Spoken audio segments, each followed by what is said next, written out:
Hello guys, how are you? Okay, today I am going to teach you about the different between present perfect tense and this simple past tense. በጣም ምርጥ የሆነ ቪዲዮ ነው የምሰራላችሁ ዛሬ። የፕሬዘንት ፐርፌክት ቴንስ እና ሲምፕል ፓስት ቴንስ ልዩነቱ ነው የሚያሳያችሁ። ምክንያቱም ሁሉም የፓስት ቴንስ ነው የሚያወሩት፣ ግን የሚለዩት በምንድን ነው? most of the time ሁሉም ሰው ይደናገራል በዚህ ምክንያት ለሁለቱ በምንድነው ምላዩት የሚል ነገር ይደናገራል። አሁን በደንብ እዩትና በደንብ ደጋግማችሁ ካያችሁት በደንብ ይረዳችኋል ብዬ ገምታለሁ። the simple past describes completed action in the past ይለናል። አሁን the simple past describes completed action in the past, while the present perfect describes past action connected to the present, either by having a present result or by continuing into the present. አሁን በደንብ እያያችሁ ነው። present perfect tense ማለት አሁን ያለፈ ተግባር ነው። አሁን ቅርብ ጊዜ ያለፈ ተግባር ነው የሚያሳየን። ከድሮ ይዞ ወይ ደግሞ duration of time ያለው ሆኖ ግን ቅርብ ጊዜ ያለቀ ነው። ግን ሪዛልቱ አሁን ላይ ያለ ማለት ነው። ወይ ደግሞ አሁን በመጨረስ ላይ ያለው ሆኖ ሪዛልቱ ግን በአሁን ኢፌክት የሚያሳደር ነገር ነው። ባሁኑ ሰዓት የሆነ ነገር ከሱ የተያያዘ ነገር ውጤት አለ ማለት ነው አንተ ጋር ውጤቱ። ሲምፕል ፓስት ቴንስ ከሆነ ግን አንድ ጊዜ ላይ ተደርጎ ያለፈ ነገር ነው የሚያሳየን። ከአሁኑ ጊዜ ምንም ተአምር ግንኙነት የሌለው ነገር ነው የሚያሳየን ማለት ነው። ልዩነቱ ምንም ሪዛልት የለውም ባሁኑ ሰዓት ማለት ነው። ሪዛልት ካለው ግን present perfect tense መጠቀም ነው ያለባችሁ ማለት ነው። ያለፈ ነው ሁለቱም የሚያወሩት። ለዚህ ነው አብዛኛው ጊዜ ተመሳሳይ የሚያደርጋቸው ማለት ነው። እሺ በደንብ እንድረዳችሁ ደግሞ ኤግዛምፕል አብዚተን እናያለን ከነሱ ያንዳንዳቸው ኤግዛምፕል አላቸው። በምንድነው የሚለዩት በደንብ ማየት ነው የምትጠበቅባችሁ ማለት ነው። ወደ ኤግዛምፕሉ እሄዳለሁ። ኤግዛምፕል 1 I visited ላልበላ last year ይላል። I visited ላልበላ last year simple past ነው ይሄ። በቃ ባለፈው አመት ላልበላ ጎብኝቻለሁ ሄጃለሁ እያለ ነው። በአሁኑ ሰዓት በቃ እንደዚህ በዚህ ምክንያት እንደዚህ ብሎ ሪዛልቱ አያሳየንም፣ ግን ላልበላ ሄዶ አይቶ እንደመጣ ያሳየላል ማለት ነው። ምን አለ? I visited ላልበላ last year. I visited ላልበላ last year simple past ነው ይሄ። አምና ላልበላ ጎብኝቼዋለሁ ወይ ደግሞ አይቼዋለሁ እያለ ነው። አሁን ወደ present perfect ስንሄድ ደግሞ I have visited ላልበላ this year ይላል። እይ በደንብ አሁን simple past ነው ይሄ። present perfect ነው ይሄ። በዚህ አመት ላልበላ ጎብኝቻለሁ። አሁን በዛ አመት መሄድ አይጠበቅብኝም ማለት ነው። አሁን አምና ከሄደ እንደገና አመት የሚከድበት ስለሆነ አሁንም መሄድ ይችላል ማለት ነው። አሁን ግን በዚህ አመት ሄጃለሁ ከእንግዲህ በኋላ አመቱ ቆያለሁና ከርሜ ነው መሄደው የሚል አንድምታ አለው ማለት ነው። ስለዚህ ልዩነቱ በደንብ ስላለፈ ነገር ነው የሚያወሩት ሁለቱም፣ ግን ልዩነታቸው አንደኛው ጫና አለው ባሁኑ ሰዓት፣ አንደኛው ግን በቃ ተደርጎ ያለፈ የሆነ የተደረገ ነገር እየነገረን እንደሆነ ነው የሚያሳየው ማለት ነው። አሁን ወደ ሶስተኛ ኤግዛምፕል ስንሄድ ደግሞ I went out with my friends last night አለ። I went out with my friends last night። አዎ ባለፈው ማታ ከጓደኞቼ ጋር ወጥቻለሁ ወይ ደግሞ ወደ ውጪ ሄጃለሁ እያለ ነው። በቃ ያው ስለ ወግ እያወጋ ነው ወይ ደግሞ ስለ ጫዋታ እየተጫወተ ነው እየነገረ ነው ለጓደኞቹ። እንደዚህ አይ ወጥቻለሁ በዛ ሰዓትማ እንደዚህ አድርገናል ገለ ብሎ ያው ያለፈ ነገር በዛ ሰዓት ተደርጎ ያለፈ ነገር ነው እየነገረው ያለው ማለት ነው። አሁን ወደ ሁለተኛው ስንሄድ ወደ አራተኛው ስንሄድ I have gone out with my friends this night ይላል። አሁን ማታ እያወራ ነበር ፊተኛው አሁንም መውጣት እንችላለን የሚል መልእክት ያስተላልፋል። አሁን ግን አራተኛው ያለው ግን I have gone out with my friends this night ማለት ዛሬ ማታ ወጥተን ነበር፣ በቃ ወጥተናል እኮ አሁን መሄድ አንችልም እያለ ነው። ስለዚህ ምን ያለ ዛሬ ማታ ከጓደኞቼ ጋር ወጥቻለሁ እያለ ነው። ወጥቻለሁ በቃ ሄጃለሁ፣ ስለዚህ አሁን መሄድ አይጠበቅብኝም የሚል ነገር አለው ማለት ነው። የላይኛው ግን I went out with my friends last night ማለት አሁንም መውጣት እንችላለን እያለ ነው። በቃ ያንን ጊዜ ተደርጎ ያለፈ ነው፣ አሁን ጫና ያለው። ሁለተኛው ግን I have gone out with my friends this night ማለት ግን አሁን ዛሬ ማታ እኮ ወጥተን ነበር፣ በቃ አሁን ገና በመምጣታችን ነው እያለ ነው።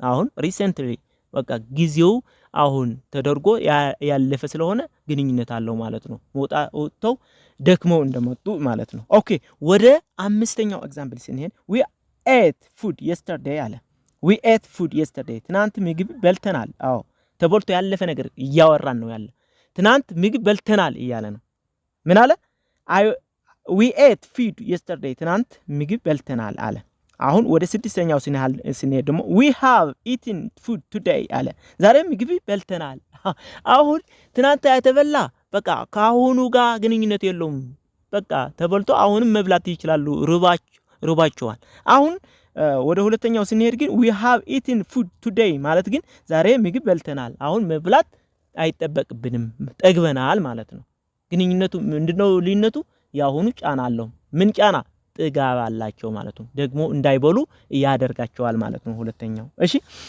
ኦኬ ወደ ሰባተኛው ስንሄድ ደግሞ ከበደ played football አለ ከበደ played football ከበደ ኳስ ተጫወተ መቼ በሆነ ሰዓትና ጊዜ ቦታ ተጫውተዋል እሱ በቃ ተደርጎ ያለፈ ነገር ያወራን ነው ከበደ played football አለ ወደ ስምንተኛው ስንሄድ ግን ከበደ has played football ከበደ ኳስ ተጫውተዋል አሁን ይሄኛው ቅርብ ጊዜ ነው የሚያሳየን ማለት ነው እንደዛ አይነት ከሆነ በቃ አሁን ተጫውተዋል ያን yesterday ይሆን ይችላል አንደኛው ግን today አሁን ማለት ይቻላል ማለት ነው ስፔሲፊክ ታይም ስናደርገው most of the time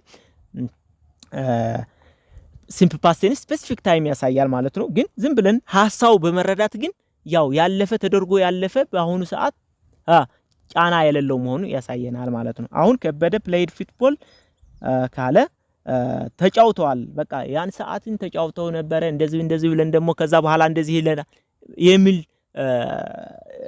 ጭውውት ማምጣት ትችላለህ ሁለተኛው ግን ከበደ has played football ማለት ከበደ አሁን በቃ ተጫውተዋል ስለዚህ ደክመዋል መምጣት አይችልም የሚል ትርጉምም ይሰጣናል ማለት ነው ወደ ዘጠነኛው ኤግዛምፕል ስንሄድ ደግሞ I want to school አለ ወደ ትምህርት ቤት ሄድኩ ምን እኔ መቼ በሰዓቱ ያን ጊዜ ተደርጎ ያለፈ ነገር ነው የሚያወራን ስለዚህ I want to school አሁን የተጫወትክ ያወራ አሁን እኮ በዛ ሰዓት ደግሞ ትምህርት ይሄድኩ እንደዚህ ብዬ እንደዚህ አልኩ ታሪክ የምታወራው ነገር መሃል እያመጣ የምትናገረው ነገር ነው ይሄ ማለት ነው ስለዚህ ተደርጎ ያለፈ ነገር እያወራ ነው ምንድነው ተደርጎ ያለፈው እዚህ ላይ I want to school ማለት ወደ ትምህርት ቤት ሄድኩ በዛ በኋላ ደግሞ ትምህርት ቤት ተምሬ ወደዚህ ተመለስኩ እንደዚህ ገለ ብሎ ይነግረው ይችላል ማለት ነው አሁን ወደ ሁለተኛው ወደ 11ኛው ሲነድም I bought bread no I have gone to school አለ ወደ ትምህርት ቤት ሄጃለሁ ይያለ ነው I have gone to school ማለት ወደ ትምህርት ቤት ሄጃለሁ ማለት አሁን ነው እያሳየው ያለው አሁን ሄጃለሁ በቃ እዛ ነው ያለሁት ይያለ ነው ወደ ትምህርት ቤት ሄጃለሁ ማለት እዛ ነው ያለሁት በቃ ተደርጎ ያለፈ ሳይሆን አሁንም ጫናው አለ እዛ አንድ ነገር እንዳይሰራ ጫና ያሳድረዋል ወይ ደግሞ ወደዛ ለመምጣት የማይመቸው ይሆናል ማለት ነው በቃ ወደ ትምህርት ቤት ሄጃለሁ ማለት እዛ አለሁ ማለት ነው ታሪክ አይደለም ያወራው ካሁኑ ያለ ተግባር ግንኙነት ያለው ነገር ነው የሚያወራው ያለው ማለት ነው እየተረዳችሁት ነው በደንብ ተረዱትና በደንብ ተጋግማችሁ እዩት ባይዘው ኮንሶልቱ ተረዱት ኮንሶልቱ ከተረዳችሁ ደጋግማችሁ ካያችሁት ሁሉም ነገር ፕራክቲስ በማድረግ ደግሞ ፍሉንት ስፒከር መሆን ይቻላል ማለት ነው ኦኬ ወደ 11ኛው ስንሄድ I bought a bread ያለ ዳቦ ገዛሁ መቼ በሰዓቱ ያን ጊዜ ተደርጎ ያለፈ ነገር ሲምፕል ፓስት ነው የሚያሳየን ማለት ነው ይሄኛው ሲምፕል ፓስት ያሳየናል 12ኛው ደግሞ I have bought a bread ዳቦ ገዝቻለሁ ይያለ ነው ይሄ ፕሬዘንት ፐርፌክት ያሳየናል I have bought a bread ዳቦ ገዝቻለሁ ፕሬዘንት ፐርፌክት ቴንስ ያሳየን ነው አሁን ስለዚህ ምንድነው ያያየን የመጣ ነው አሁን ከአንደኛው ስንጀምር I visited ላልበላ last night simple past tense ነው ሁለተኛው ደግሞ I have visited ላልበላ this year ከሆነ present perfect tense ነው እንደገና ሶስተኛ I went out with my friends last night አለ simple past tense ነው የሚያሳየው አሁን ወደ አራተኛው ስንሄድ ደግሞ I have gone out with my friends this night ካለ ደግሞ present perfect tense ያሳየናል ማለት አምስተኛው we ate food yesterday simple past tense ያሳየናል ስድስተኛው ነው we have eaten food today አለ present perfect tense ያሳየናል ሰባተኛው ከበደ played football simple past tense ያሳየናል ስምንተኛው ደግሞ ከበደ has played football present perfect tense ያሳየናል። ዘጠነኛው I went to school አሁን simple past tense ያሳየናል። አስረኛው ደግሞ I have gone to school ማለት present perfect tense ያሳየናል። ስለዚህ 11ኛ ደግሞ I bought bread ማለት ዳቦ ገዛው simple past tense ያሳየናል። 12ኛው ደግሞ I have bought a bread ማለት present perfect tense ያሳየናል። ስለዚህ የሁለቱ ልዩነት ምን እንደሆነ ግን በደንብ እያያችሁት እንደሆነ ተስፋ አደርጋለሁ። 13ኛ ደግሞ I graduated from college ይላል። I graduated from college ከኮሌጅ ተመርቄያለሁ እያለ ነው። አሁን simple past tense ነው የሚያሳየው ይሄኛው። ስለዚህ ተደርጎ ያለፈ ነው። በቃ ተመርቄያለሁ ያን ጊዜ ተመርቄያለሁ እያለ ነው። አሁን ወደ ሁለተኛው እንሄድ ግን I have graduated from college ማለት ለአሁኑ ሰዓት ያስፈልገዋል ማለት ነው graduate ማድረጉ። ስለዚህ ምሩቅ ነኝ አሁን መቀጠር ይችላል እዛ መስራት እኮ ይችላል። ጫናው ምንድነው? እዛ መስራት እንደሚችል ነው የሚያሳየው ማለት ነው።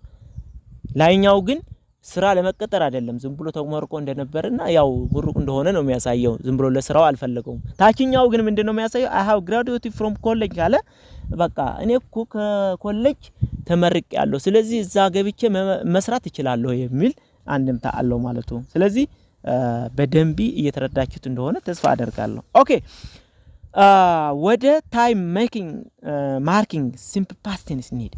አሁን ታይም ማርክ ያደርጋሉ ሁለቱም ማርክ ያደርጋሉ ማለት ምን ማለት ነው? አሁን simple past tense ከሆነ ምን አይነት ታይም ያሳያል? ስፔሲፊክ ታይም የሚያሳየው ምንድነው?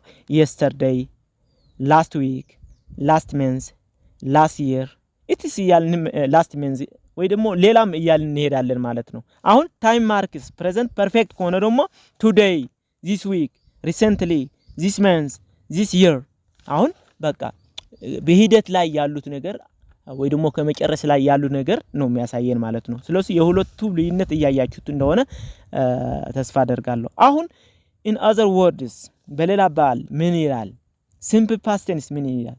finished time while present perfect tense unfinished time አሁን simple past tense የሚያሳየው finished ወይ ደግሞ የተጨረሰ ነገር ተደርጎ የተጨረሰ ነገር ሲያሳየን present perfect ደግሞ በመጨረስ ላይ ያለው ወይ ደግሞ ሪሰንትሊ የተጨረሰ ቅርብ ጊዜ የተጨረሰ ለአሁኑ ሰዓት ግን ጫና ያለው ነገር የሚያሳይ ይሆናል ማለት ነው። አሁን simple past tense is used when the time of the action is definite ይላል። definite በቃ አሁን specific time አለው duration of time ተጀምሮ ተጨርሷል ያን ጊዜ ማለት ነው። while the present perfect is used when the time is indefinite አሁን የተጨረሰ ሳይሆን የሆነ በቃ የሚቀጥል ነገር ነው የሚያሳየን ማለት ነው present perfect tense። ኦኬ if you are talking about a specific time in the past and the action is completed we use simple past tense ይለናል። አሁን አንድ ነገር ተደርጎ የተጨረሰ ስለባለፈው አንድ ነገር ተደርጎ የተጨረሰ ነገር ከሆነ ስለ ምንድነው እናወራው ማለት ነው? simple past tense ተጠቅመን እናወራለን ማለት ነው። በደንብ እየተረዳችሁት ነው። ምንድነው ያለን? if you are talking about a specific time in the past and the action is completed we use simple past tense አሁን አንድ ነገር ስሙ about አሁን ስፔሲፊክ ነገር የተደረገ ተደርጎ ያለፈ ከሆነ ስለ ባለፈው ብናወራው simple past tense ተጠቅመን እናወራለን ብለናል። እሺ if you are talking about a past action that is still relevant or ongoing we use present perfect tense ይለናል። አሁን የባለፈ ጊዜ ወይ ደግሞ ህላፊ ነገር እያወራን ሆኖ ግን በአሁኑ ሰዓት ጫና የሚያሳድር ወይ ደግሞ ሊንክ የተደረገ በአሁኑ ሰዓት ሊንክ የተደረገ ከሆነ ግን ምንድነው የምናወራው? present perfect tense ተጠቅመን እናወራለን ማለት ነው። ገና ያልተጨረሰም ይሆን ይችላል ongoing ወይ ደግሞ እስካሁን በቅርብ ሰዓት የተጨረሰ ወይ ደግሞ በመጨረስ ላይ ያለ ይሆን ይችላል ወይ ደግሞ ሪዛልቱ በአሁኑ ሰዓት ጫና የሚያሳድር ይሆን ይችላል። ማን present perfect tense ተጠቅመን ስንናገር ማለት ነው። የሁለቱ ልዩነት በደንብ እየተረዳችሁ እንደሆነ ተስፋ አደርጋለሁ። ከተረዳችሁ ደግሞ subscribe share and like አድርጋችሁ ለዚህ ቻናል ቤተሰብ ሁኑ። ሳታደርጉ አትውጡ ባካችሁ። thank you very much